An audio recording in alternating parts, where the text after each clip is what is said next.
Louvado seja Deus. Nós tivemos nosso culto de quinta-feira, uma permissão extra para voltar no capítulo 17 de Gênesis, que foi o grande erro, não é? Praticado por Abraão no capítulo 16, e Deus o repreende. Hoje eu quero voltar em Gênesis, no capítulo 2.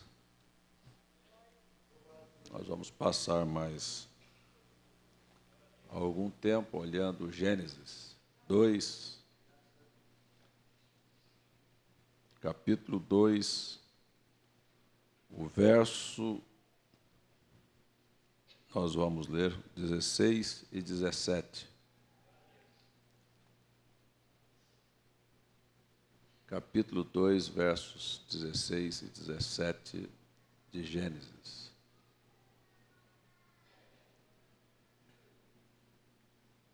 Estão pedindo para falar sobre a viagem de Recife. Olha, a viagem de Recife será dia 23 de agosto. 23 de agosto. Nós não teremos culto aqui, teremos um culto especial lá no Centro de Convenções em Recife. Então, os irmãos que desejarem ir, já tem aí um ônibus locado aí, o valor é R$25 para ir e voltar, não é? Não é 25 para ir, mais 25 para a volta, não, é 25 ida e volta. E eu penso que é só isso. Sábado próximo, permitindo o Senhor, nós vamos estar em Patos, junto com o pastor Rudimar, e o pastor Dilson estará pregando para nós quinta-feira à noite aqui. Quinta-feira próxima, o pastor Dilson vai estar conosco e vai estar pregando para nós aqui. Amém? E no final de semana nós vamos estar lá em Patos, se Deus permitir. Vamos lá com o pastor Rudimar. E ordenou o Senhor Deus ao homem, dizendo: de toda a árvore do jardim comerás livremente, mas da árvore da ciência, do bem e do mal, não comerás, porque no dia em que dela comerdes, certamente morrerás. Vamos orar. Bendito e eterno Pai, conhecendo a tua natureza e sabendo como o Senhor procede, nós pedimos, perdoa a todos nós. Em nome de Jesus, nos abençoe com a tua palavra. Amém, Senhor. Amém. Assentai-vos, irmãos.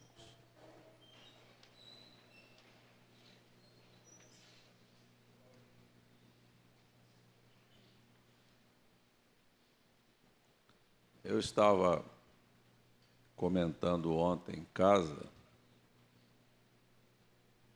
sobre aquela matéria que eu comentei aqui na quinta-feira, que a revista Veja trouxe, da semana passada, com o tema Confissões Brutais. Confissões Brutais. E aquela confissão é feita por um neurocirurgião, um médico renomadíssimo na Inglaterra. Ele é uma pessoa de extrema habilidade e ovacionado, aplaudido pelos feitos, pelas grandes realizações nas suas cirurgias.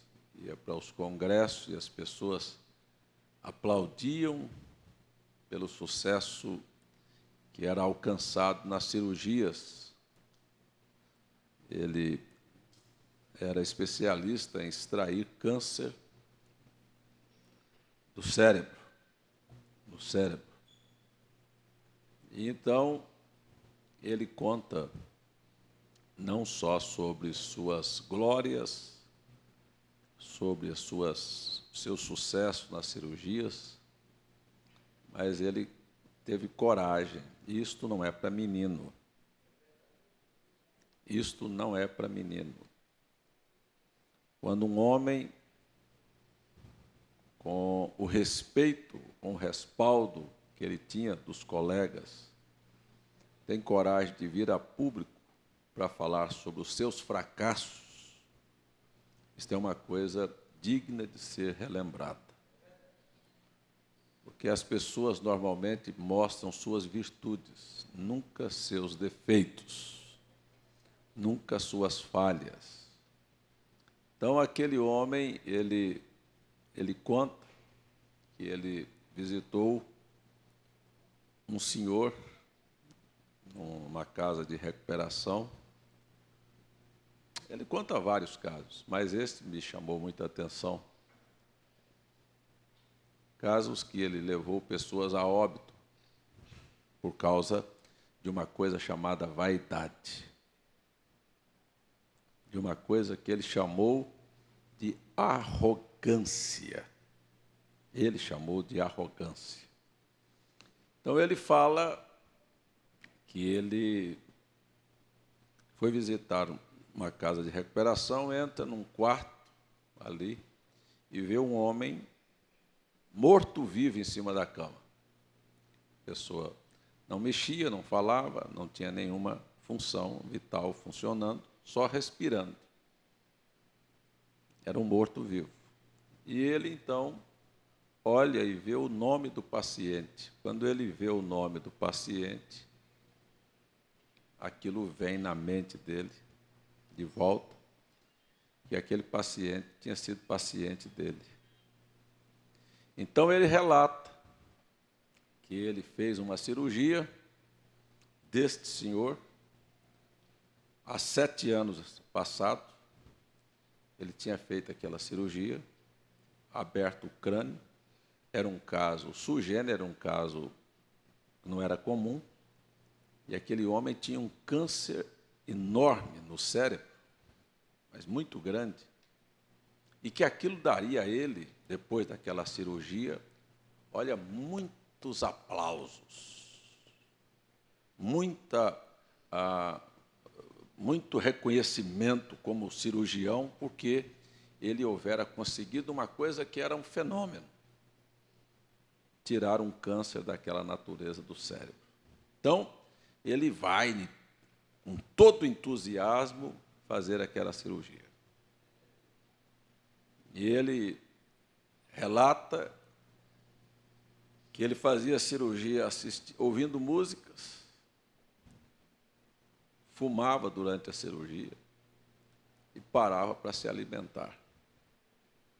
Então, ele conta que depois de 2 horas de cirurgia, ele para, se assenta, come uma fruta, acende um cigarro, ouvindo música, depois ele retoma a cirurgia novamente e 15 horas depois, ele terminando, mas não queria deixar nada, extrair tudo, ter certeza que não ficou a oportunidade daquele câncer voltar. Ele vai e toca com a ponta do bisturi numa região que não podia ser tocada. E quando ele toca ali, ele vê o sangue. Aí ele tenta estancar aquele sangue, consegue parar, fecha o crânio do homem, mas o homem nunca mais acordou. Nunca mais acordou. Entrou numa coma perene, nunca mais teve vida. Este era um dos casos. O que ele estava falando sobre um fracasso, sobre uma vaidade, sobre a questão de pensar que ele era tão capaz, porque este é o grande erro dos médicos. Eles começam a lidar com seres humanos e pensam que são deuses, que eles já são capazes, só que de vez em quando estão eles com a cara quebrada. Eu estou falando isto com conhecimento de causa. Daqui um pouco eles veem a impotência, veem que não pode segurar a vida. E duas coisas acontecem. Duas coisas acontecem. Normalmente, esta prepotência, esta vaidade de pensar que é Deus, e daqui um pouquinho a indiferença com o seu semelhante. Tratam com o problema dos outros, com doentes, com pessoas, como se as pessoas fossem feitas de serragens, não tivessem sentimentos. De qualquer maneira. Muitos. Então, este médico resolveu escrever sobre os seus erros, para poder ajudar a outros médicos a não fazer as mesmas coisas que ele fez. A Bíblia, ela foi escrita para nós, ela é um livro, vou usar a linguagem do irmão Branham, ela é um livro histórico e é um livro profético. Histórico porque ela conta, faz a biografia e faz o relato da vida de muitos seres humanos, de muitos fatos. Esta é a parte histórica.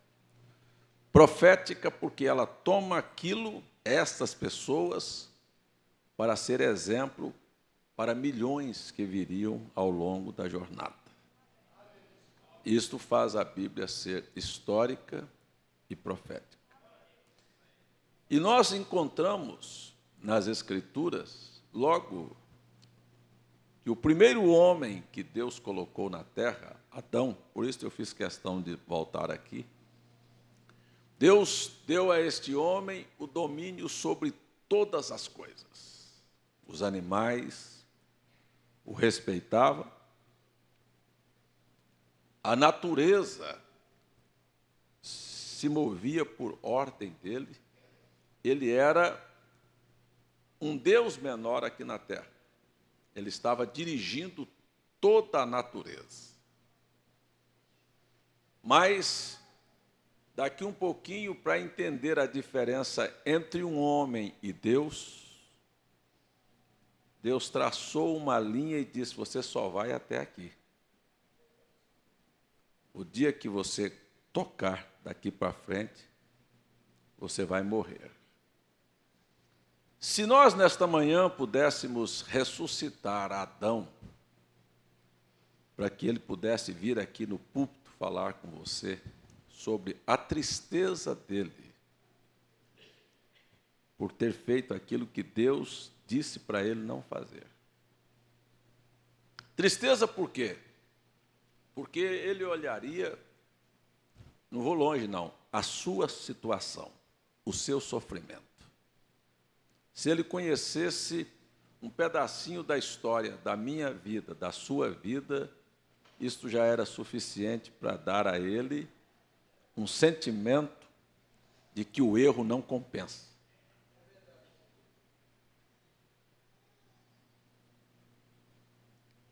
Imagine você que todos que estamos aqui fadados por causa do erro de Adão. Não houve uma oportunidade para mim e para você nascer sem a oportunidade de adoecer, de ter sofrimentos, de ter dores, de derramar lágrimas. Adão não foi criado com esta condição que nós somos. Então, para um pouquinho aqui e pense aí um pouquinho sobre a história da sua vida.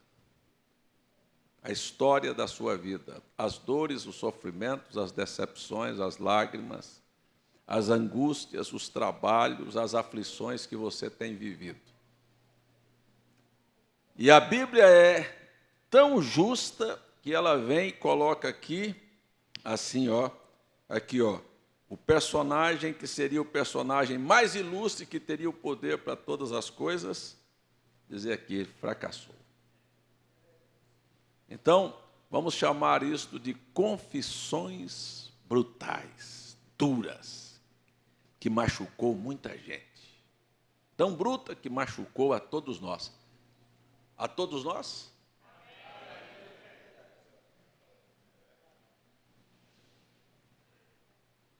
A todos nós.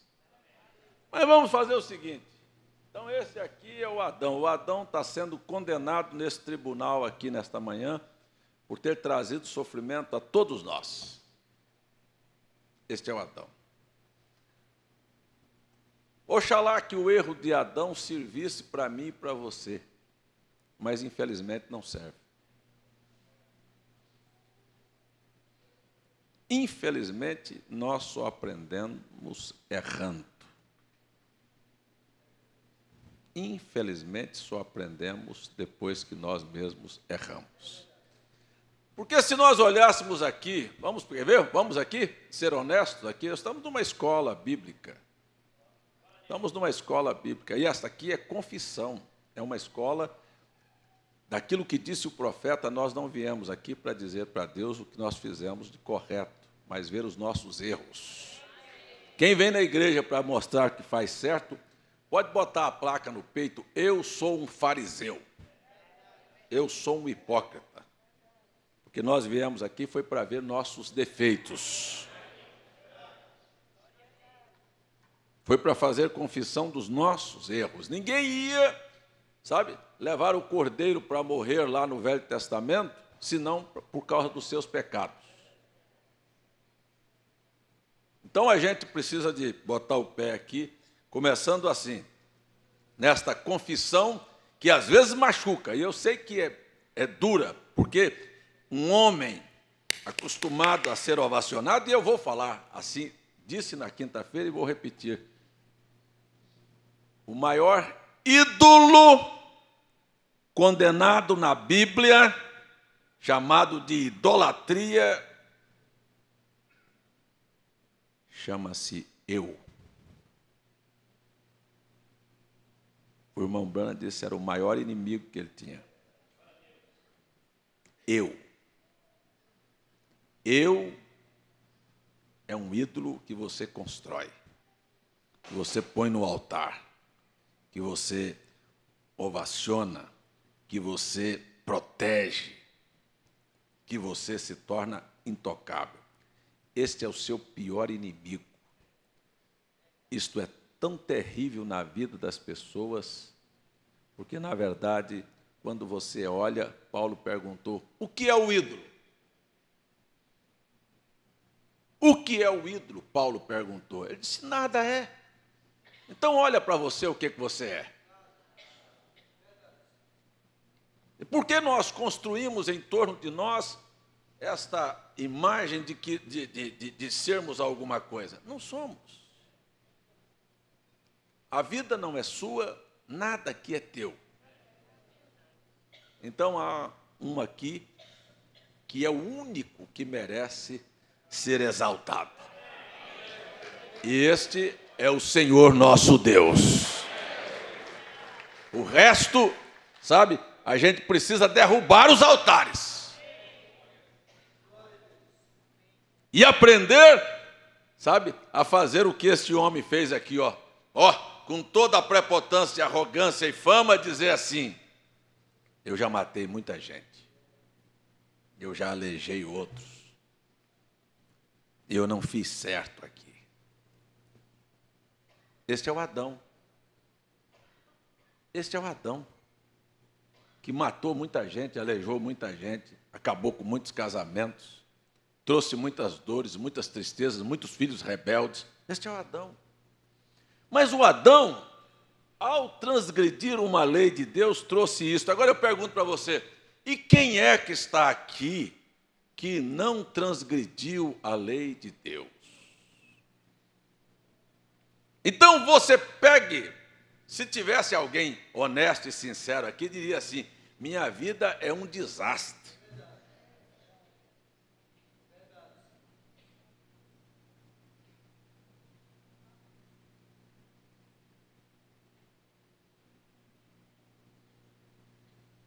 Minha vida é um fracasso.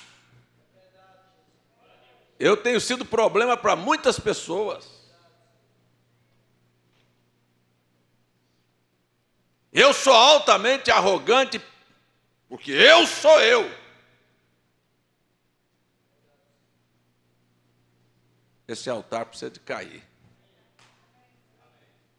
E Deus deixa você cometer erros brutais, sabe? E mutilar a vida de pessoas, sabe? E entender, infelizmente, que muitas vezes nós não nos tornamos uma bênção para o nosso semelhante, mas um atrapalho. Por causa do eu. Eu. Ao invés de você ajudar, você atrapalha, porque tudo que você quer, é que todo mundo cuide bem de você, trate bem de você, fale bem de você, faça as coisas que você quer, do jeito que você quer. Se não fizer te contrariar, pronto, você inchou. Sapo velho. Sapo velho. Inchado. Este é o eu. Este precisa morrer. Este precisa desaparecer. Este altar tem que ser derrubado. E há um altar que foi construído no nosso século que fez Deus destruir o mundo antediluviano, que é o altar da beleza. Sabe? Parece que do culto à personalidade, todo mundo quer receber um louvorzinho. Que importa se você é feio ou bonito, se a sua cara é branca ou preta, gorda ou magra. Isso não vai para lugar nenhum. Isso vai ser comido por bicho daqui uns dias. Isso vira pó. Isso é tudo uma coisa que Salomão disse, chama-se vaidade. E há um altar construído à personalidade que as pessoas assim não vivem de modas. A moda vem e ele vai ajeitando o altar dele. Só vive de ajeitar altares. Altares, olha, quem é o Deus do seu altar? É você mesmo.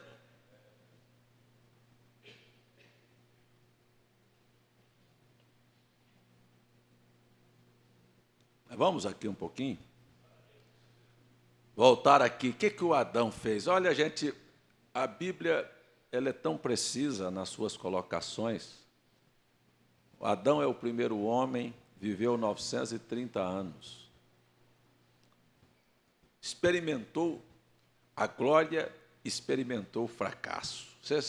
Você não podia e você não pode imaginar a consciência do Adão, um homem que viveu perto de Deus, que Deus vinha falar com ele, toda a tarde, sabe, toda a viração do dia. Tinha companheirismo com ele, daqui um pouquinho perde isso.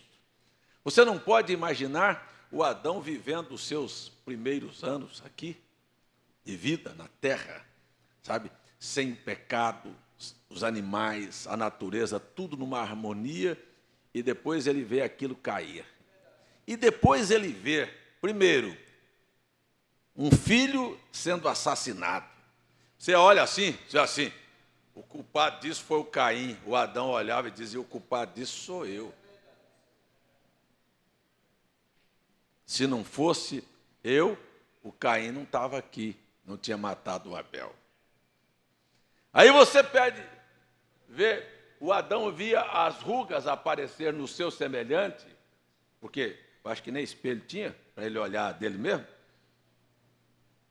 Mas vê no seu semelhante, na sua mulher, ele dizia, o culpado sou eu. Eu acho que tem muito pouca gente que tem coragem de dizer, o culpado sou eu. Os problemas da sua casa,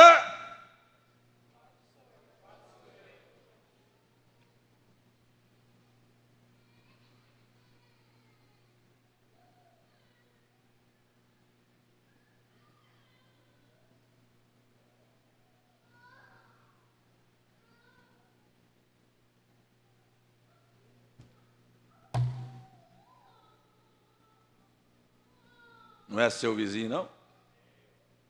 Não é sua mulher, não? Não é seu marido, não?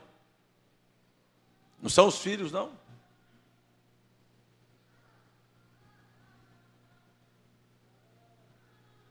Eu acho que... Não, é meu marido. Não é marido nada. Marido, você escolheu casar com ele, então o culpado é você.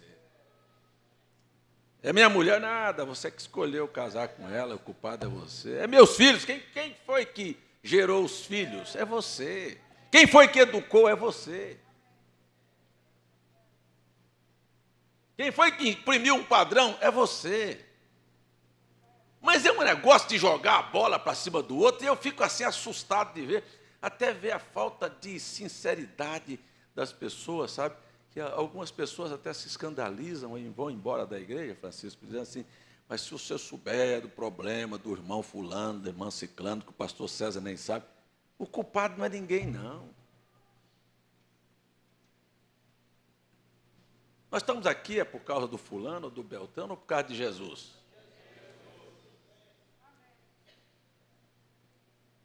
Mas parece que é o fulano, o beltrano, o ciclano, que é o tampa. Isso aí é só culpa. Isso é a pessoa que não pode manter uma vida equilibrada, sabe? Que não sabe se equilibrar, que não sabe se manter, que não tem fé em Jesus, que não tem compromisso com a palavra. Começa a jogar a culpa no outro. Mas sabe, se eu tenho compromisso com Jesus, pode cair 10 mil ao meu lado, 100 mil à minha direita, virar de cambota, fazer o que quiser. Eu estou seguindo na minha direção, meu compromisso é com Deus. É um tal de nhenhenhê, porque o irmão fulano, porque a irmã fulana, porque não sei quem, porque, sabe, porque meu marido, porque minha mulher. Que conversa mole para boi dormir é essa?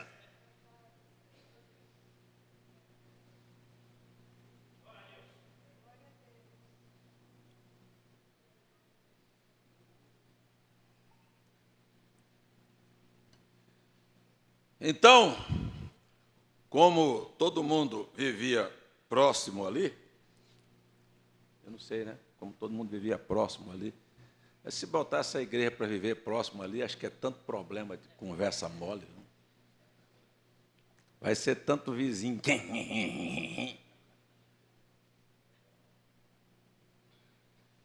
Não pode passar um dia junto, não pode viver. Nós nos reunimos aqui 3 vezes por semana, 2 horazinhas, 3 vezes por semana. Já tem gente engasgada aqui? Já pensou se fosse para viver junto mesmo?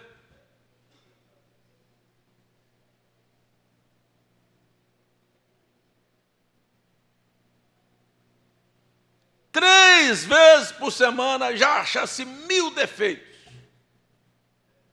Não está do seu jeito, está sem sal, está salgado, está doce. Assim. Então, eu acho que o Adão, sabe, ele é um exemplo aqui. Eu estou falando sobre confissões brutais. Acho que nós precisamos aprender a ter coragem de sair desse eu, dessa casca, e dizer assim como Paulo disse, o maior dos apóstolos, um homem que mais teve domínio da palavra, escreveu 14 epístolas do Novo Testamento, colocado por Deus, não por um homem, para se assentar entre os anciãos, em frente ao trono, na Nova Jerusalém. Paulo vem e tem coragem de dizer assim, miserável homem que sou, o bem que quero fazer não consigo.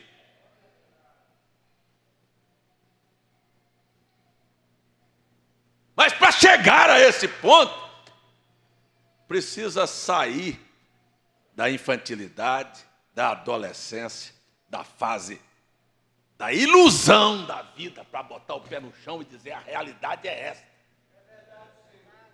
Quando você vê gente, sabe, se autoglorificando e pensando que é alguma coisa, é menino, é adolescente, é bobo, é vaidoso.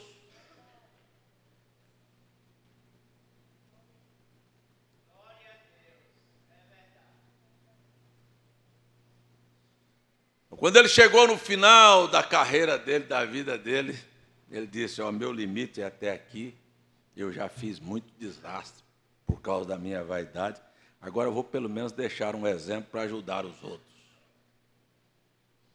Foi o Adão, 622 anos depois de tanto sofrimento na mente, de ver os desastres que a natureza estava sofrendo e que os seres humanos estavam sofrendo, nasceu um homem chamado Enoque.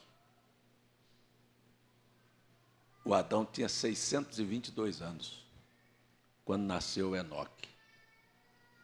E como moravam, não era um nos Estados Unidos e outro na Europa, todos ali em volta do Éden, ali pelo lado de fora,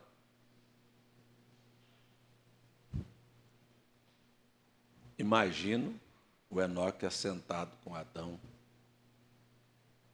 e o Adão contando para o Enoque o que foi a vida antes da queda.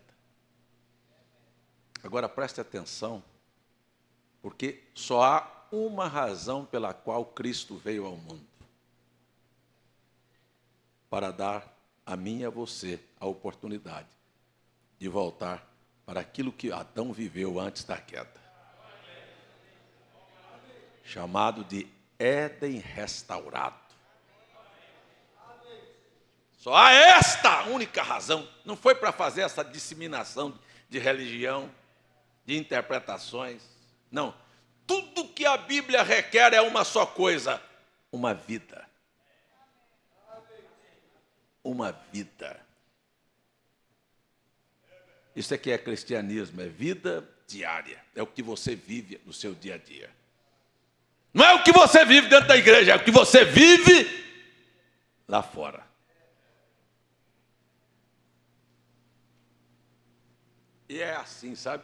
Eu gostei da expressão do cirurgião, é que ele disse assim, que depois deste acidente, ele nunca mais fez uma cirurgia de 15 horas, porque ele sabia que ele não dava conta, que a mente já não funcionava mais, que ia fazer de qualquer coisa. Isso é porque você veio falar em cirurgia que o médico esqueceu um pacote de gases, um pedaço de gás dentro da barriga do paciente. Isso é porque você ouve dizer que esqueceu tesoura, que a mente está tão cansada que não funciona mais. Então, ele entendeu que tudo tem um limite, que ele tinha um limite. Então, daqui um pouco, ele fazia uma cirurgia, pegava o bisturi e passava para frente. Ele era apenas o cirurgião-chefe, passava para frente. E isto para que o outro pudesse complementar a cirurgia. E isto é a coisa correta. Deus manda profetas para nos dar uma lição. Deus nos deixou pessoas aqui na Bíblia para nos dar uma lição de aprendizado que só se vai até um limite. Daí para frente, ele passa para você. Você tem que continuar a fazer esse trabalho, a se limpar, a tirar da sua vida o resto do câncer que está ali. E você olha e você sabe que você é limitado. Vocês estão me entendendo? Eu vou aqui como pregador, como um profeta que é um pregador, até um ponto. Eu não posso fazer a cirurgia completa, entrar na sua vida e arrancar lá de dentro o que está. Eu venho aqui, ensino você, mostro para você e digo: vá para casa e limpe o resto agora. Faça o resto. Faça o resto da cirurgia. Não deixe nada aí não, porque se você deixar, o câncer volta. E esse é o problema, as pessoas não são capazes de se limparem completamente. Obrigado, Senhor. Sempre fica um pouquinho lá, sabe? Deixou um pouquinho da vaidade, daqui um pouquinho você vê ela crescer. Do orgulho ele cresce, da arrogância ele cresce novamente. Ele aparece de novo, a doença vai. É porque você vê as pessoas assim. Será que mudaram?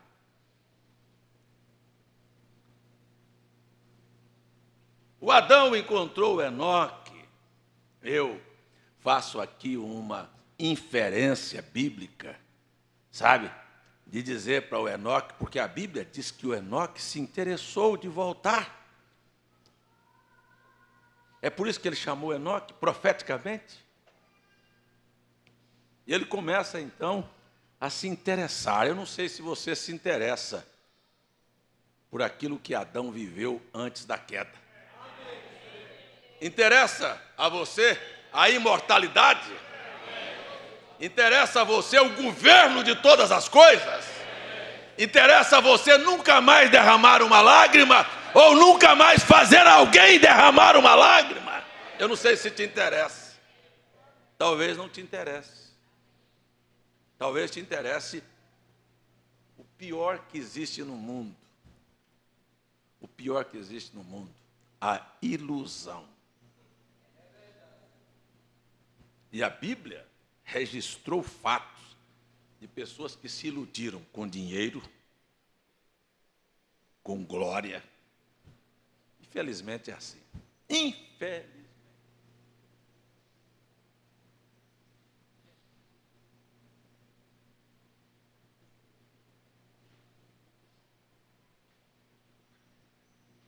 Dizem por aí, quer ver quem é uma pessoa? Dê dinheiro e dê poder para ela.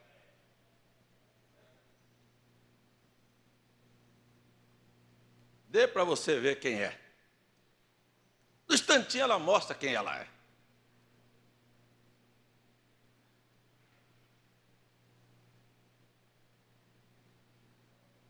Você quer a ilusão? A Bíblia pega um personagem, eu não saí do Adão não, eu só vou lá na ilustração. A Bíblia pega o Salomão, sabe? Que para começar, ele não podia nem estar no trono de Davi. Se fosse legitimar as coisas, Deus traçar a linha assim, dizer assim, Salomão era a pessoa que nunca poderia ter sentado no trono de Davi.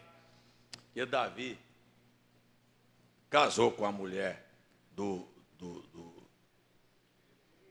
Não, porque era lá atrás. A primeira mulher de Davi foi a filha de Saul. Depois ele casou com a mulher de Nabote. Nabote não, Nabal. Abigail. Depois ele casou com mais não sei quantas.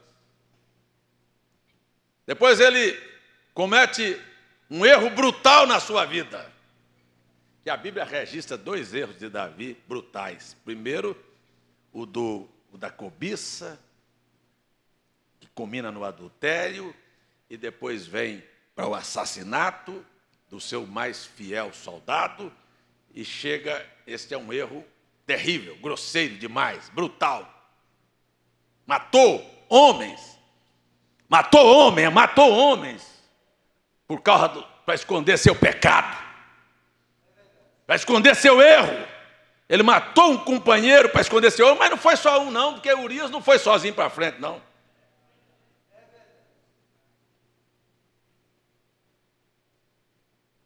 Para esconder os objetivos sujos, põe-se pessoas para o inferno. Fico pensando, o que esses pregadores vão fazer com as almas que estavam na mão deles e eles mataram, só por vaidade, por dinheiro, por fama, por glória. Mas o Davi cometeu um segundo erro, que é o que muita gente comete, e a gente é muito capaz de acusar o Davi. Foi o que Satanás veio sutilmente e disse assim, conte o povo que está perto de você. Você sabe por que aquilo a Bíblia chamou? Presta atenção aí. Você vai dizer, não, mas é muito normal. O rei queria saber quantos homens ele podia contar para ir na guerra. Não era normal? Parecia normal. Será que é normal? Ou era uma vaidade pessoal? Para medir seu poder. Eu vi um pastor fazer uma igreja, um povo chorar, de alguém me ligar urrando no telefone. E o pastor virou para mim e disse, não, eu falei aquilo na igreja só para medir meu ibope.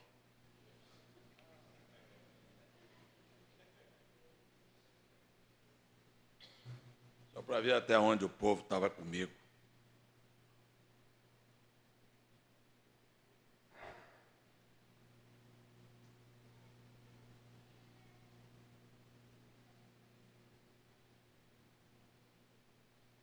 Para você entender.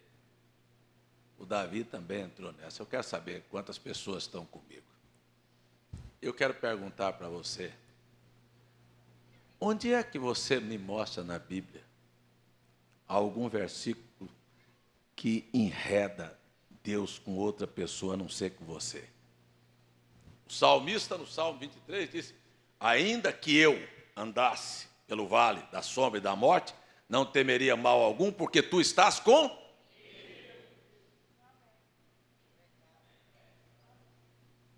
Por que eu tenho que confiar no braço de carne de alguém? Eu quero saber se Deus está comigo.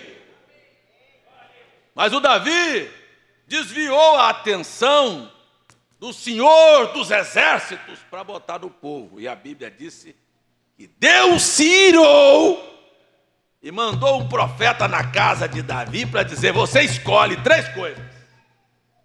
Ou 3 anos de fome, ou você vai fugir da presença dos seus inimigos. 3 anos que eles vão te acabar.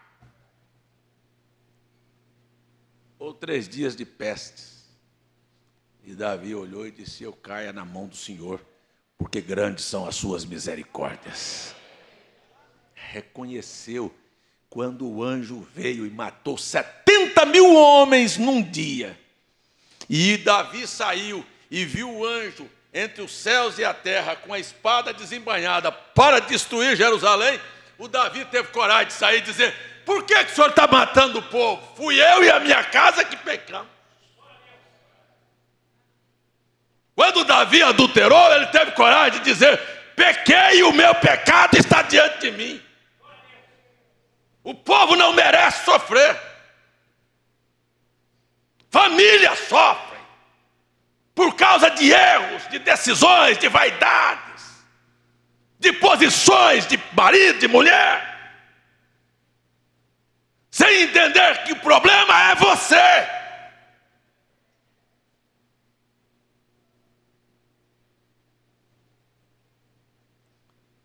Qual era o problema no mar agitado de Nínive?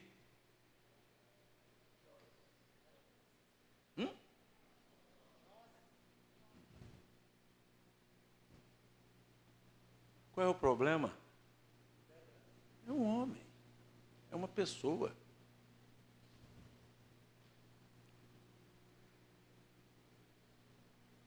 Vamos voltar lá no Adão? O Adão chorou suas misérias. Eu acho que as lágrimas desceram.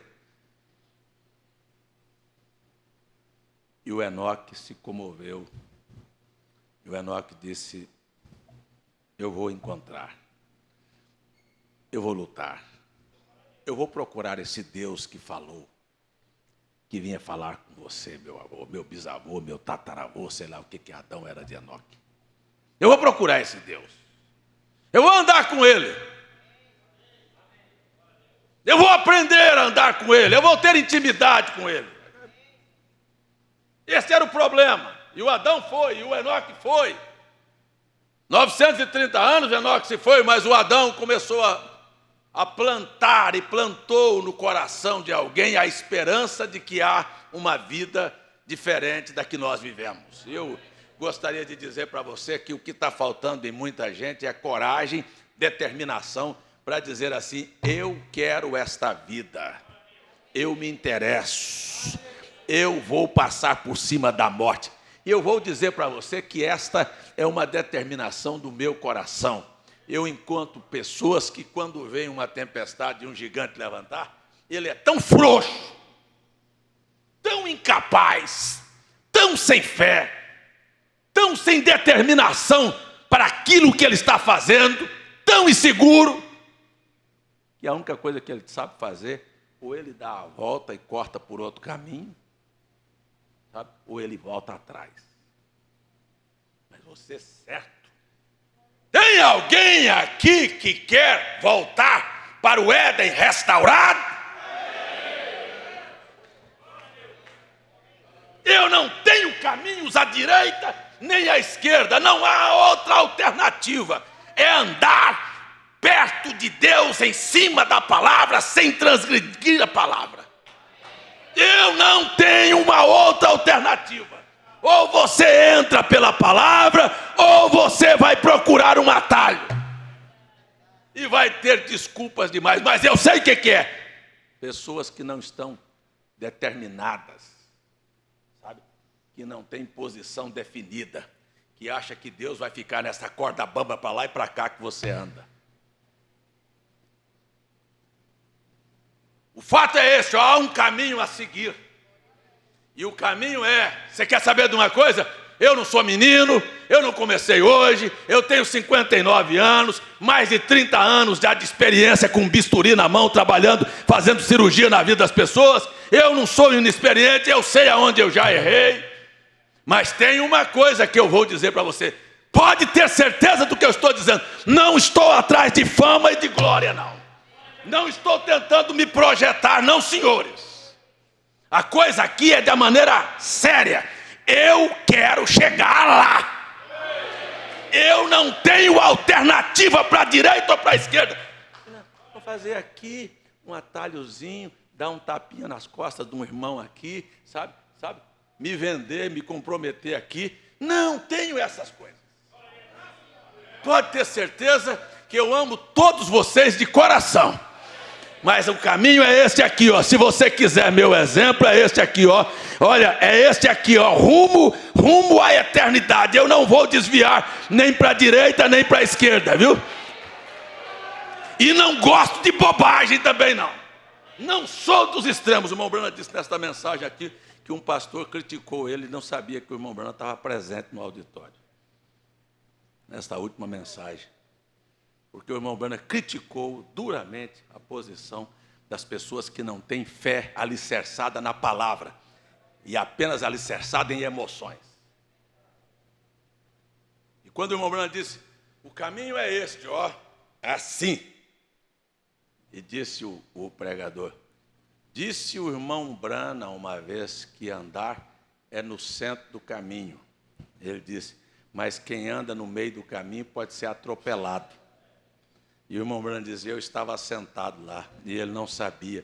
E o irmão que estava dirigindo disse, o senhor quer falar? O irmão Branham disse, quero. E o irmão Branham subiu lá e disse, o caminho não tem mão dupla, ele é via única. Quem vai para a direita ou para a esquerda, vai para os extremos. Quem está no centro do caminho, viu, vai chegar lá. Não tem facilidade, não tem modernidade, e não tem extremismo. Nós precisamos aqui de uma coisa chamada equilíbrio. Aqui, ó. É nessa direção. E é nessa postura que eu tenho andado. Sabe? Portanto, é assim. Eu sei que quando aparece o obstáculo, não tem coisa vindo de lá para cá. Se vier na contramão, eu sei que é diabo. Porque Deus não vem. Quem está vindo no sentido contrário, eu sei que é diabo. Então, é assim. Não saio nem para a direita, nem saio para a esquerda. Se ele quiser, ele afasta, porque senão eu passo por cima. A situação é essa. E cada crente precisa ter esta posição. Não temos desvio. Nós vamos chegar lá.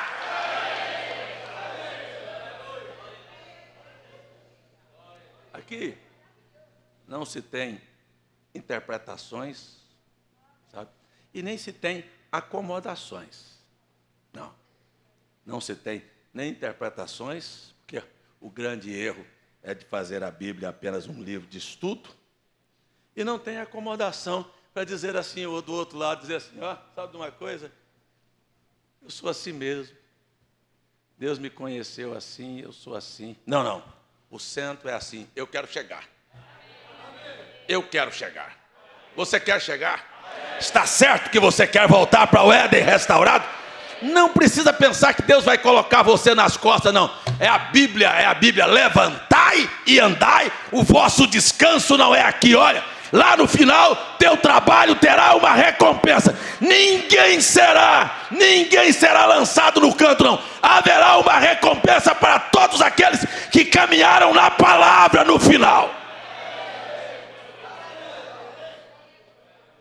O Enoque saiu dali para andar perto de Deus. História. O Enoque saiu dali para andar perto de Deus. História. até que eu e você resolvamos. O que vamos fazer quando sair daqui hoje?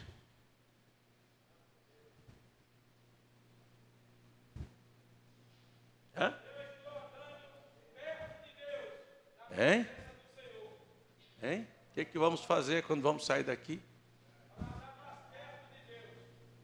Pois é, infelizmente, irmão Manuel Batista, é assim.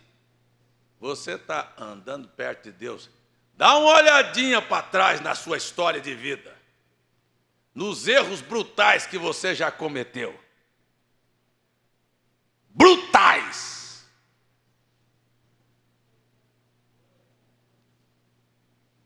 Que nós não queremos nem que as pessoas sonhem que nós passamos por aquilo. Eu estou falando de você, estou falando de mim, estou falando de todos aqui. Erros brutais. Que se os pais pudessem falar para os filhos, meu filho, não faça isso, não, eu já fiz isso, não dá certo. O Adão falou isso para o Enoque. Não dá certo isso, não vai dar certo. Não dá certo. Quer que eu fale para você aqui hoje de manhã? Não dá certo. Passar por cima do que Deus falou não dá certo nunca. Nós vimos aqui no culto da quinta-feira de um profeta que foi comido por um leão simplesmente porque parou para tomar um copo d'água e comer um pedaço de pão. Deus mandou um leão comer ele. Nós vemos homens perdendo reinos, porque Deus disse assim, vá lá e mate todos os amalequitas. Ele foi lá e poupou Agag, o rei, e poupou umas vacas. Mate ovelha, mate boi, mate vaca, mate tudo. Mas Deus se importar com vaca e com ovelha, disse, eu não quero nada. Quando Deus falou, não quero nada, eu não quero nada, acabou, não tem conversa mole. Eu não tenho negócio de sair para desviar para a esquerda e para a direita, não. Quando Deus falou uma coisa, acabou. O nosso problema é querer dar jeito em Deus. Achar que nós... mas o que é isso, gente? Esse é o erro pentecostal, da experiência valer mais do que Deus fala. A emoção, a língua, a sensação, o dom, a cura. Isso nunca mudou Deus. Só existe uma maneira, ó. Aqui, ó. Aqui, ó. Desse jeito aqui. Assim, ó. Mas nós queremos. Nós justificamos quando falamos de um irmão. A gente arranja um desviozinho, dizendo, não, mas eu estou só falando isso aqui, mas aquele irmão assim, assim, assim, assim, assado. Você dá a voltinha ali, ó. O caminho é aqui, ó. Não é falar, é orar. Está errado!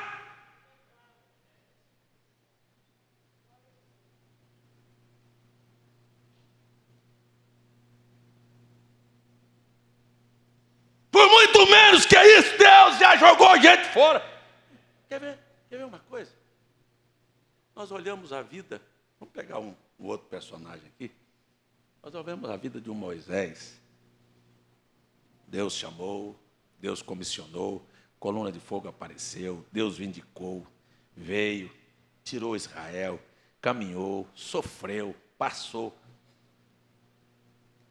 Deus provocou Moisés muitas vezes, dizer assim, sai daí porque esse povo não vale nada.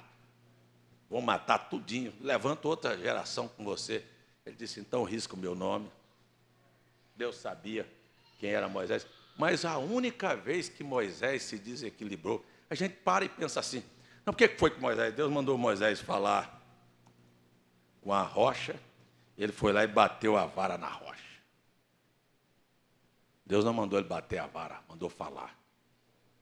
Ele foi lá e bateu a vara.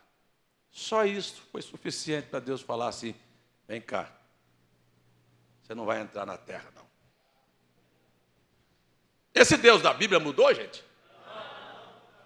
Ele não foi muito duro com Adão, não, por causa de uma frutazinha?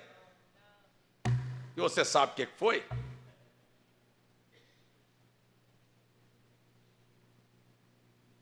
Será que ele não foi muito duro para Moisés? Moisés, 40 anos, o povo pega pedra, vou matar, se levanta, rebelião daqui, o Moisés ajeita, vai, intercede, ora, põe incenso. O dia que o Moisés bateu, e eu vou dizer para vocês, quando você olha direitinho, aquilo nem quebrou o tipo. Aquilo nem quebrou o tipo. Porque ferir a rocha uma vez era sinal que Cristo morreria uma vez. pela humanidade. Ele seria crucificado. Verdade ou não é verdade? Deus mandou falar, não era ferir. Mas sabe que dentro do programa de Deus, a rocha teria que ser ferida novamente? Quando o profeta William Branham veio e abriu os selos e pregou a redenção e mostrou a abertura da palavra, do jeito que Cristo fez, na terceira etapa do seu ministério, ele foi crucificado. Ele pregou a mensagem: eu acuso esta geração por ter crucificado novamente o Filho de Deus. A palavra foi rejeitada. A rocha ferida a segunda vez. Mas você sabe qual foi o problema de Moisés? Foi ter lá, bateu e disse: vocês são um grupo de rebeldes. Você quer irritar Deus? Xingue o povo dele.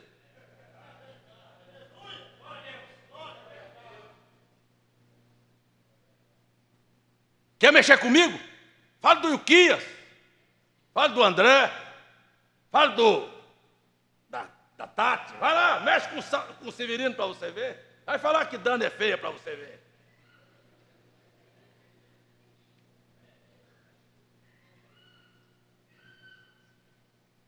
Mexe aí. Essa menina é sua filha, irmã Lúcia? É? Diga aí. Deixa alguém dizer que ela é feia para você ver como é que a irmã Lúcia fica boazinha com você.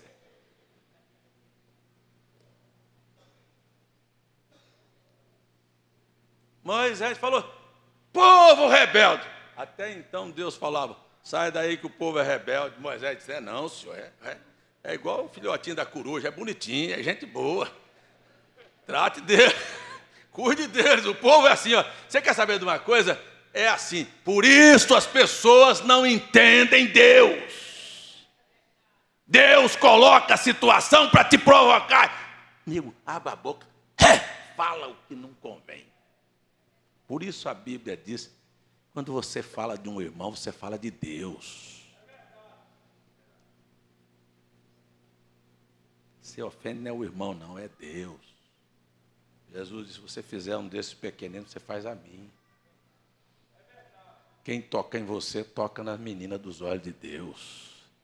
Ninguém mexe com isso, não. Quando Moisés falou: vocês, grupo de rebeldes, Deus falou: vem cá, rapaz, vem cá. Você não está sabendo mais nada, não, vem embora. Você está cansado, está velho, viu? Deixa eu deixar esse exemplo aí para, quem sabe, lá em João Pessoa vai ter alguém que vai abrir a boca para falar bobagem, ele aprende esse exemplo com você aqui, ó. Sai para casa. Não é que você se perdeu, não. Moisés não se perdeu, não. Deus levou ele para descansar. É verdade ou não é verdade? Então, precisamos da Bíblia. Nós não podemos sair fora disso, não. Cada um desses personagens que cometeram erros brutais foram para dizer para mim e para você: não faça isso não, que não dá certo. Portanto, não dá certo. Eu mandei tirar de um DVD. Assim, o pastor Luiz Cláudio, narrando a história da viagem de Israel agora, lá no momento, ele olha e diz assim para o povo: veja aí está Israel, um país com 62 anos, irmão Marcos, é? 66 anos, se tornou um país de primeiro mundo. 66 anos. Eu mandei tirar a frase, porque ela é pequena, ela é pobre. E ele falou aquilo na maior pureza de coração. Disse: olha Israel, 66 anos. Mas olha aí os carros transitando pela rua, não tem ostentação. Quais são os carros que produzem ostentação? Só vou parar aqui, para você entender. Quais são os carros que produzem ostentação? Vá para lá. Em 1977, no Brasil tinha, assim, ó, a Volkswagen tinha Brasília, TL, Fusca e Variante. Eram os carros que se tinha da Volkswagen. São os carros. A Chevrolet tinha o Chevette, o Opala e o Diplomata. os carros. Nem se falava em Fiat. Ou se lançou Fiat naquela época, era o 147, que a turma depois dizia 147 problemas. Era. E uma caminhonete chamada C10. Os fazendeiros tinham C10, os governadores, os presidentes andavam de diplomata. O carro já chamava diplomata por causa disso. Era o carro top. Interessante, para você entender. Então a Chevrolet lançou naquele ano um carro chamado Caravan, e botou no primeiro momento, a marcha era aqui em cima, depois, no próximo ano, botou aqui, embaixo do salão. Era um luxo, uma coisa muito, muito, muito sofisticada. Caravan depois virou carro de carregar feirante aqui no Nordeste para todo lado. Não era assim? Pois é, mas era um momento. Que carro, gente? Carro, quer saber de uma coisa? Ó, se você pegar um Ferrari, uma Lamborghini, que são os carros mais ricos do mundo, não passa de um monte de lata que dentro de pouco tempo é só problema. Quem fizer a ostentação e colocar o coração num monte de lata é um bobo. É um bobo. 1977, eu tinha um Caravan de luxo zero na garagem e um carro para ir trabalhar. Nunca me mexeu o coração. Muito pelo contrário, um dia eu estava dirigindo esse Caravan e disse, como é que tem gente besta que bota o coração nisso? Eu tinha 21 anos de idade naquela época. Agora, infelizmente, o camarada não pode, como diz o irmão Francisco, comprar um Fusca velho, que já bota um óculos escuro no rosto e já acha que é bonito e já sai para conquistar. Que porcaria é essa de botar coração em carro, em casa, sabe, em dinheiro? Será que a Bíblia não ensinou para mim e para você que o Salomão da Bíblia aqui cometeu um erro brutal? Mas lá no final olhou assim e disse, ninguém teve tanto palácio, ninguém teve tanto ouro, ninguém teve tanto servo. Ele disse, ninguém, não privei o meu coração de nada, inclusive de mulheres. 700 mulheres, mais 300 princesas e concubinas, 1000. Morenas, loiras, negras, magras, gordas, do jeito que ele queria. Do jeito que a vaidade, do jeito que o pensamento viesse, ele tinha.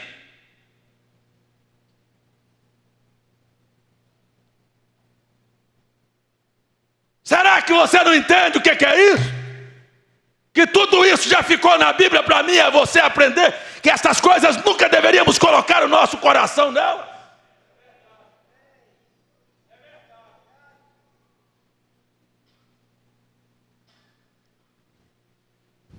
Tem gente que se riscar o carro dele, ele está pronto para matar. O que é isso? Escuta, Salomão olhou tudo isso, lá no final da vida, ó a decepção, ó a decepção. Ninguém teve mais do que isso, do que eu. Nenhum rei antes de mim. 23 mil quilos de ouro por ano. 23 toneladas de ouro por ano ele recebia, sem falar nas madeiras, na prata. Ei, não é mixaria de real aqui não, gente. Lá no final ele conta um erro brutal. Ele deixou a vaidade tomar conta do seu coração. Ele deixou as mulheres dirigir sua vida. Eles abandonaram o Senhor. Ele abandonou o Senhor.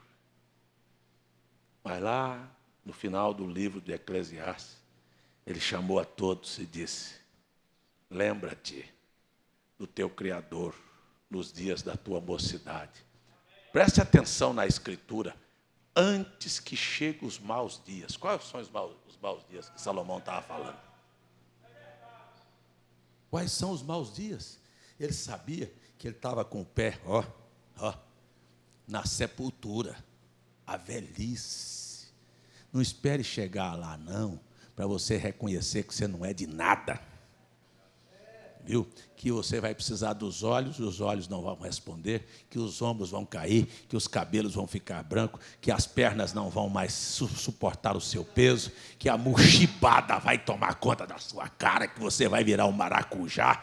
Não espere até chegar os maus dias, quando você pensar que vai dormir com a sua mulher e não vai ter mais nada, porque sexo também não vai funcionar mais. Não espere chegar a esta hora, não. Lembra do teu Criador hoje. Antes que cheguem os maus dias, e você vai dizer assim: não há contentamento nisso, não há mesmo. Você não pode levar dinheiro, não leva carro, não leva mulher, não leva nada. Ele tinha visto o tamanho da burrice que ele tinha feito, e eu espero que você não seja tão tolo, tão ignorante, para botar confiança em alguma coisa dessa aqui da terra.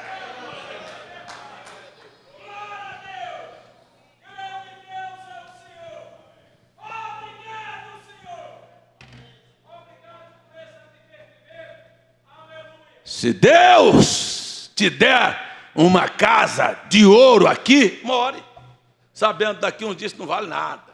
Não põe o coração nisso. Te der um carro bom, ande. Te der um bom trabalho, usufrua disso. Mas você viver, roubando, brigando, unhando, mordendo, trapaceando para ter, coitado de você. Daqui um pouquinho você vai chegar no final e vai dizer assim: e agora? Fazer o que com isso?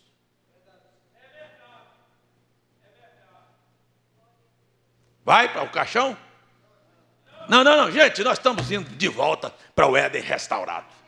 Lá não vai precisar de carro, lá não vai precisar de casa, lá não vai precisar de nada. Nós estamos indo para a transformação dos nossos corpos, nós estamos indo para palácio de ouro. O irmão me perguntou essa semana, é que Apocalipse 21, a Bíblia diz que a Nova Jerusalém tem quadrado comprimento na sua extensão, na sua largura e na sua altura.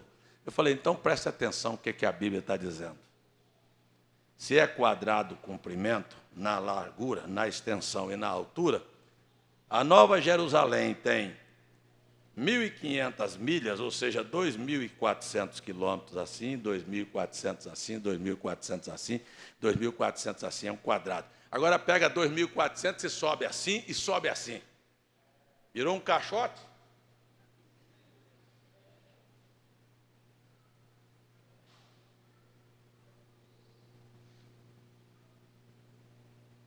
Virou um caixote.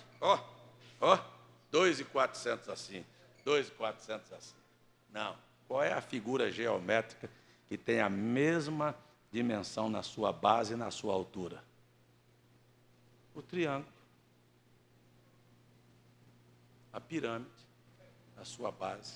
Por isso a Bíblia diz, lá não tem noite, não tem dia, sabe? Não precisa de luz, sabe? Não haverá noite, porque o Cordeiro, a glória, no pico, ilumina tudo.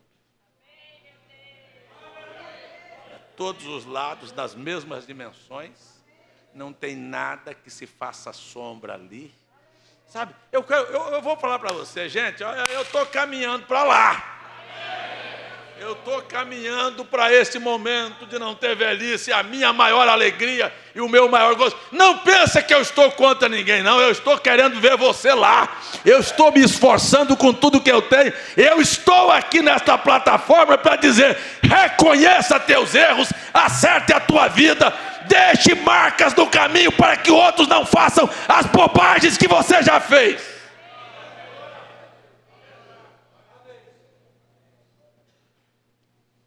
É esta a Bíblia. É por isso que a Bíblia fala de um Abraão. É por isso que a Bíblia fala de um Sansão. É por isso que a Bíblia fala até de um Jefté. Até de um Gideão, como o irmão Francisco pregou essa semana. O Senhor é contigo, varão valoroso. E o Gideão disse, mas se Deus é comigo, cadê os milagres? Cheio, eu sou um milagre, está aqui. Disse, vá nesta tua força. E você vai ver o que vai acontecer. Você está esperando o quê?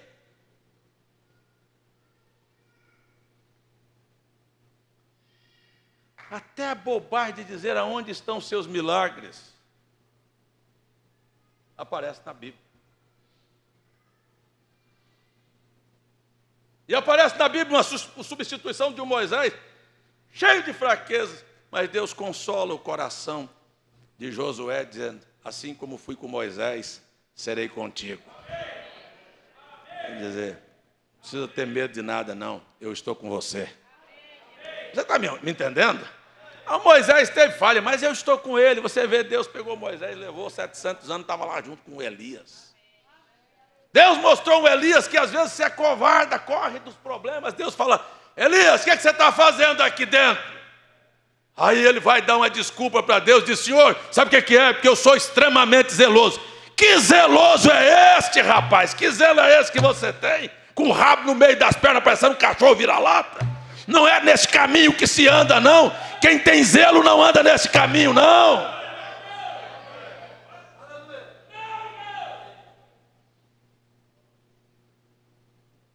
Volta pelo caminho que você veio. Mas, Senhor, voltar é humilhação. Voltar lá, vou ficar com a cara de quê? De tacho? Volta lá. Volta pelo caminho. Deus nunca aduba, sabe? Nunca bota adubo nas nossas conversas mole. Vamos derrubar os altares? Vamos derrubar o eu aqui nesta manhã? Vamos passar de menino para pessoas adultas, de reconhecer aonde é que nós erramos e mutilamos, e estragamos e atrapalhamos o programa. Pessoas podem se perder por causa das suas palavras, das suas ações. Um médico reconheceu que uma vaidadezinha tocou em o sangue e botou um homem para vegetar.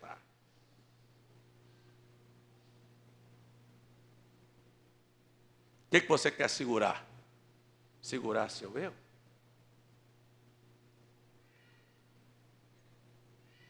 Eu acho que se você colocasse isso dentro da sua casa, fizesse o resto da cirurgia, ficava bom. Eu não vou gastar 15 horas de cirurgia, não. O resto é com você. Não se cai em pé.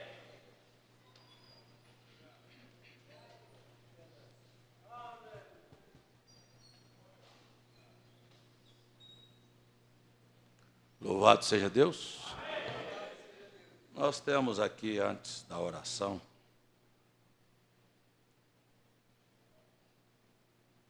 a apresentação do Lucas Pérez Silva, filho do irmão Márcio e da irmã Érica. É batismo?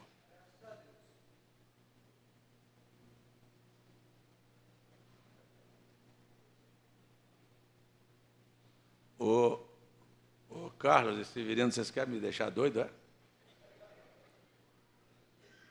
É batismo ou é apresentação? Eu até brinquei que tinha o pai e a mãe aqui. Fala para o irmão Severino que eu não sou padre, não. Vai fazer batismo de menino, não. Mas é do rapaz lá atrás, ó. Deus te abençoe, viu? É o batismo do irmão Lucas.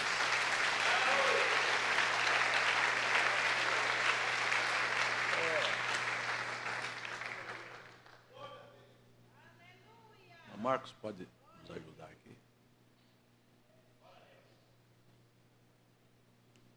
Vamos fechar nossos olhos. Gente, eu queria pedir para os que não quiserem, me fazer essa gentileza de coração. Se você não quiser, me faça esse favor, se assente. Os que não quiserem derrubar este altar, o altar da arrogância, o altar deste ídolo abominável, chamado eu. Se você achar que você não tem esse altar, faça o favor de se assentar. Mas se você achar que esse altar tem te feito errar muito,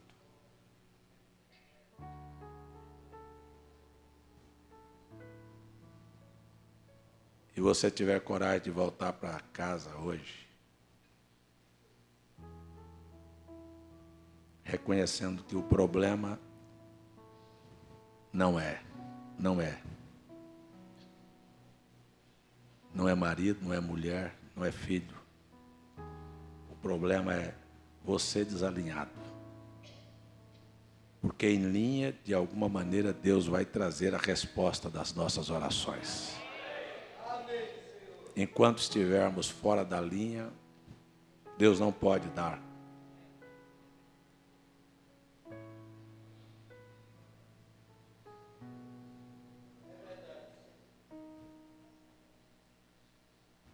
Tem alguém que tem coragem?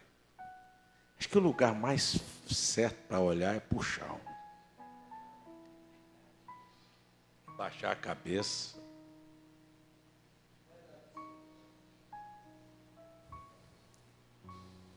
Eu gosto muito dos judeus, eles botam um quipazinho na cabeça. E aquele pedacinho de boné que eles botam lá atrás, na cabeça, serve para fazer uma divisão. Ele disse: Deus é acima de mim. O meu tamanho é só esse aqui, ó. É 1,80 m, 1,90 m, 2 metros.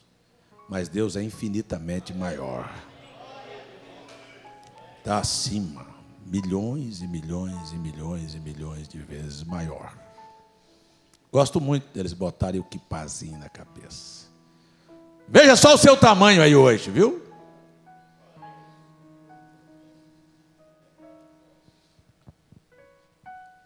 Tamanho das coisas que você tem praticado.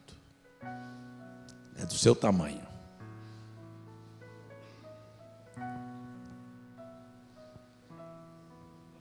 Dê uma olhadinha aí no seu tamanho. Teria alguém que, como Salomão, chegou a um reconhecimento que tudo aqui é vaidade. Eu não estou atrás de aplausos. Eu não estou atrás de reconhecimento humano. Eu estou olhando para uma realidade. Ou eu alinho a minha vida com a palavra, ou eu não chego lá. Esta é a realidade. E mais cedo ou mais tarde você vai entender que o problema não estava com Adão. O Adão teve uma chance, jogou fora. E o problema está com você, porque está na sua mão hoje de manhã. Não é na mão de Adão, não, é na sua. Depende mais do Adão. O Adão já te trouxe até aqui, ó. Para voltar lá depende agora de você. Deus disse aqui, ó, faça segundo a minha palavra. Aqui, ó. Ó, é aqui, ó. É nesse caminho. É na palavra, não saia. Não desvie nem para a direita nem para a esquerda. Eu não sei se tem alguém que gostaria de levantar sua mão e dizer: eu sou o culpado. Eu tenho sido culpado muitas vezes.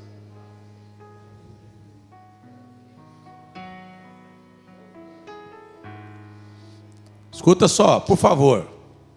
Tem alguém desviado por causa do seu fracasso? Do seu mau testemunho? Tem alguém que se afastou por causa de um comportamento, de uma palavra, de uma ação sua? Você é o culpado.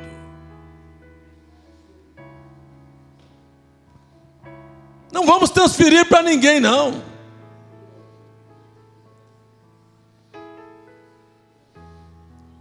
O seu testemunho não tem ajudado os seus filhos? Ou os seus vizinhos? Você quer dizer, não, é a novela, não sei o quê. Mas e se ele estivesse vendo Jesus na sua vida? Você não pode pensar que é diferente. Água mole em pedra dura, bate, bate até que fura.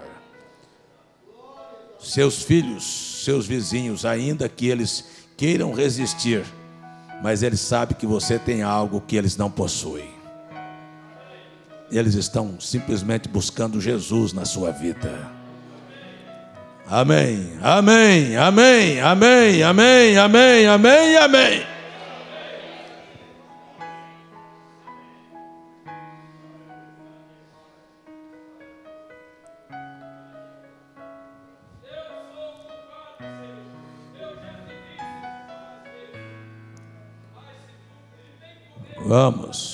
Vamos, não precisa dizer, mas se tu tens, você sabe que ele tem, irmão Manel.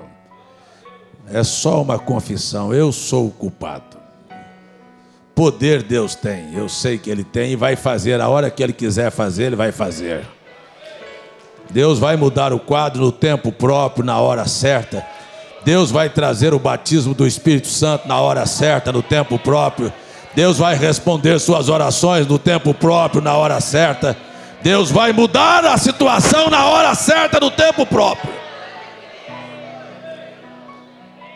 Há uma só coisa que eu preciso fazer: recomeçar. Fazer o que é certo.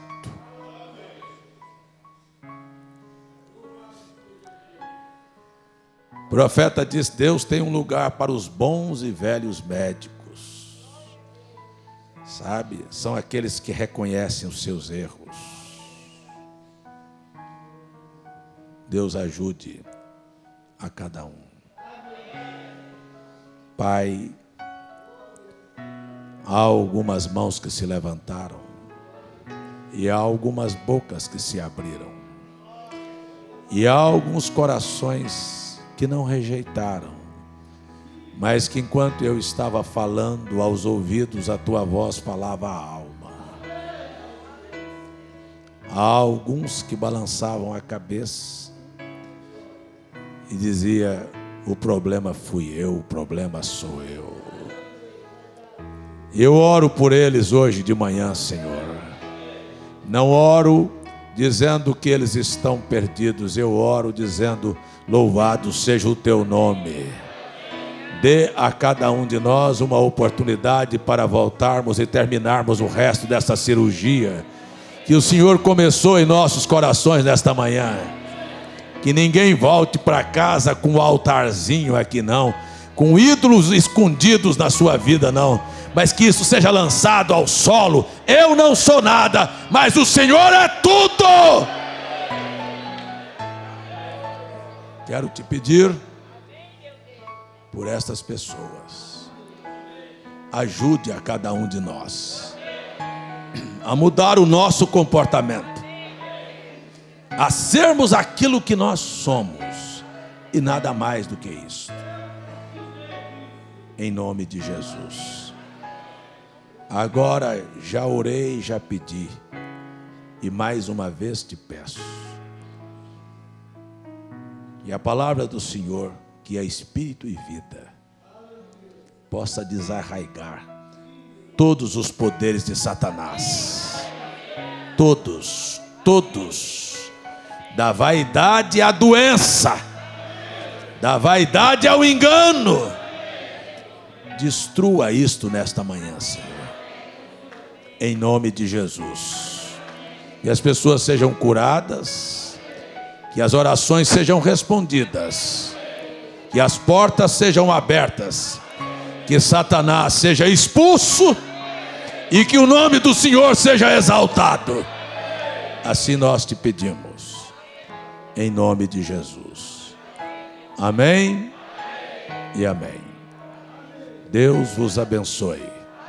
Tenha uma semana de paz e não queira nunca reconstruir este altar chamado eu. Deus te ajude no nome de Jesus. Terça-feira temos culto de oração. Aqui nós temos alguns pedidos que eu já orei. E só temos aqui pedidos. Irmão, só por favor, volte ali para mim. Pedidos, agradecimento da irmã Isabel por mais um ano de vida. Deus te abençoe, irmã Isabel. Agradecimento do irmão Disseu pelos 80 anos de sua sogra. Deus abençoe sua sogra. Deixa eu ver agradecimento aqui. Cadê mais? Aqui. Salomão e Ilza agradece por mais um ano da sua filha Áquila. Deixa eu ver mais. Agradecimento. Alex agradece pela vida do seu tio. E parece que ficou nos agradecimentos aqui. O resto são pedidos, eu já orei. E se você crer, você verá a glória de Deus. Irmãos, nos Estados Unidos, na Inglaterra, em Portugal, em Alagoas, no Amazonas, na Bahia, no Ceará, no Distrito Federal, em Goiás, no Mato Grosso, em Minas, na Paraíba, no Paraná, no Pernambuco, no Rio Grande do Norte, Rio Grande do Sul, Rio de Janeiro, Rondônia e Santa Catarina e São Paulo. É muita gente participando desta escola e oxalá que o altar do eu possa ir por terra nesta manhã. Que Deus possa confiar em você e você possa confiar no Senhor. Deus te abençoe em nome de Jesus. Aperte a mão do seu irmão e diga: o Senhor te abençoe e te guarde.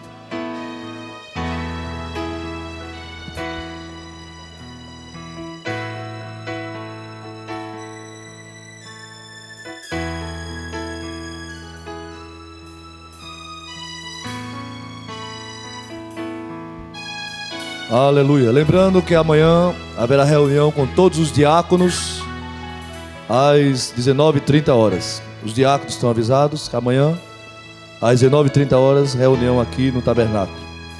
E hoje à noite, às 6 horas da noite, estaremos aqui juntos para adorar o Senhor. Obrigado por ter vindo, foi maravilhoso estarmos juntos. Dê um sim maior. Aleluia. Teu instrumento eu quero ser. Abençoe o seu irmão e sua irmã. Teu louvor quero viver. Aleluia. Me deixe aos teus pés ficar, ou sem reservas me entregar, te adorar é meu prazer.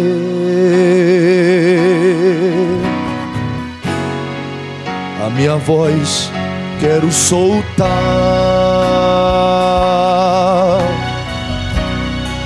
as minhas mãos vou levantar.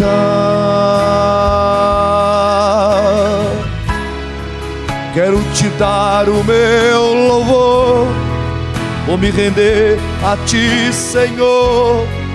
Em tua presença eu quero estar. No santo lugar eu quero entrar. No santo lugar quero me prostrar. Vou derramar minha adoração no santo lugar. Oh, oh, oh. No santo lugar quero te sentir.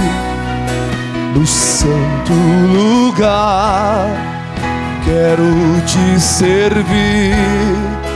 Quero te entregar o meu coração no santo lugar.